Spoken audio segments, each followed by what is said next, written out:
సంగీత వాయిద్యాలు వాయించకూడదు, కేవలం నోటితో మాత్రమే పాడాలి అని కొత్త నిబంధన చెబుతుంది అంటూ వాళ్ళు వాదిస్తారు. క్రీస్తు సంఘం వారు వాయిద్యాలను ఉపయోగించకూడదు అని తెలియజేస్తారు అని అన్నారు. అవును, ముమ్మాటికి నిజం, అదే కదా తెలియజేస్తూ ఉన్నాము.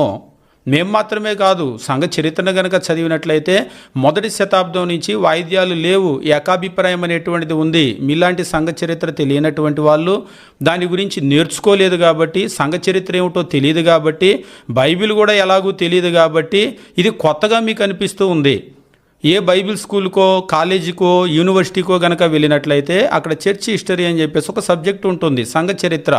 అందులో 1వ శతాబ్దంలో సంఘం ఎలా ఉంది, 2వ శతాబ్దం, 3వ శతాబ్దం, తర్వాత సంస్కరణలు ప్రారంభమైన తర్వాత మధ్య శతాబ్దం, ఆ తర్వాత ఈరోజు ఆధునిక కాలంలో ఎట్లా ఉంది అనేటువంటి విషయాలన్నీ కూడా కూలంకషంగా వివరిస్తారు. ఒకవేళ మీరు ఏ బైబిల్ స్కూల్కు, కాలేజీకి, యూనివర్సిటీ దాకా ఎలాగూ వెళ్ళరు, మీ వాక్యము చూస్తూ ఉంటే, వింటూ ఉంటేనే అంత పరిజ్ఞానం లేదనేటువంటిది అర్థమవుతుంది. అట్లీస్ట్ ఒక బైబిల్ స్కూల్కి కనుక వెళ్ళినట్లయితే బేసికల్గా అక్కడ సంఘ చరిత్ర నేర్చుకునేటప్పుడు వాయిద్యాలు అనేటువంటివి 1వ శతాబ్దంలో లేవు, ప్రారంభ శతాబ్దాల్లో లేవు. కేవలము ఆ తరువాత కాలంలో అవి సంఘంలోకి ప్రవేశించినాయి అనేటువంటిది చరిత్ర స్పష్టంగా తెలియజేస్తూ ఉంది.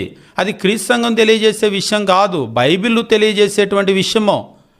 అది బైబిల్ చదవనందువల్ల మీకు అర్థమైంది. మరలా చెప్తున్నాను, సంఘ చరిత్ర గురించి గనక మీరు డిబేట్ చేయటానికి రాగలిగితే, చర్చించటానికి రాగలిగితే రండి, ధారాళంగా దాని గురించి మాట్లాడదాం. 1వ శతాబ్దం, 2వ శతాబ్దం, 3, 4, 5, 6 మధ్యకాలంలో ఎలా ఉంది, ఆధునిక కాలంలో ఎలా ఉంది, మార్పులు ఎలాగ వచ్చినాయి, వీటన్నింటిని గురించి మాట్లాడదాం. వీటన్నింటిని గురించి ధారాళంగా మాట్లాడదాం.